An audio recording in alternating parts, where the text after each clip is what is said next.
அங்காள மாய வயிற்றுல சிசு உண்டாக நீதான் தாயே அருள்வாளிக்கணும்.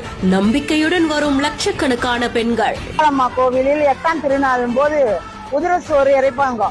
அந்த உதிரசோறு வாங்கினா குழந்தை இல்லாதவங்களுக்கு எல்லாம் குழந்தை பாக்கியம் அம்மா கொடுப்பா. அது மாதிரி நான் 2-3 பேருக்கு வாங்கி கொடுத்துருக்கேன். அந்த அம்மா குழந்தை கொடுத்துருக்கா.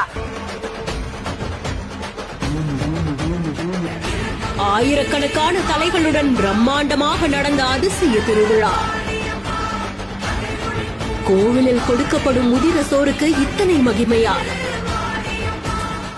விழுப்புரம் மாவட்டம் மரக்காணத்துக்கு பக்கத்துல அனுமந்தை கிராமத்துலதான் அருள்மிகு ஸ்ரீ அங்காள பரமேஸ்வரி அம்மன் ஆலயம் அமைஞ்சிருக்கு. கிராமத்துல பிரம்மாண்டமான அங்காள பரமேஸ்வரி அம்மன் சிலையோட கோவில பார்க்கறதுக்கே மிரள வைக்கும் வகையில இருக்கு. இந்த கோவில்ல ஒவ்வொரு வருஷமும் காளிமுறம் ஏந்துதல் தேர் திருவிழா வெகு விமர்சையா நடைபெறும். அந்த வகையில தான் இந்த வருஷமும் கடந்த 6ஆம் தேதி கொடியேற்றத்தோட திருவிழா தொடங்கி இருக்கு. இதுக்காக சிறப்பு பூஜைகள் சிறப்பு நிகழ்ச்சிகள் எல்லாம் நடைபெற ஏராளமான பக்தர்கள் வருகை தராங்க. வரக்கூடிய பக்தர்கள் குடும்பத்தோடையும் குழந்தைகளோடையும் மகிழ்ச்சியா இருக்கும் வகையில பிரம்மாண்ட படகு, ராட்டனம் இந்த மாதிரியான சாகச விளையாட்டுகளும் அமைக்கப்பட்டிருக்கு. முறம் ஏந்துதல் நிகழ்ச்சியில கலந்துகிட்டு உதிர சோற சாப்பிட்டா குழந்தை பாக்கியம் இல்லாத தம்பதிகளுக்கு கூட குழந்தை பிறக்கும் அப்படின்ற மாதிரியா பக்தர்களால நம்பப்படுது. இதனாலேயே பல ஆயிரக்கணக்கான பக்தர்கள் வருகை தராங்களா. ஜொலி ஜொலிக்கிற மின்விளக்கு அலங்காரத்தோட திருவிழா களை கட்டக்கூடிய காட்சிகள் தான் வெளியாகி இருக்கு. செய்தி குறித்து அவங்களுடைய கருத்துக்களை கமெண்ட் செக்ஷன்ல சொல்லுங்க. மேலும் செய்திகளுக்கு பிஹைண்ட் நோட்ஸை ஃபாலோ பண்ணிக்கோங்க.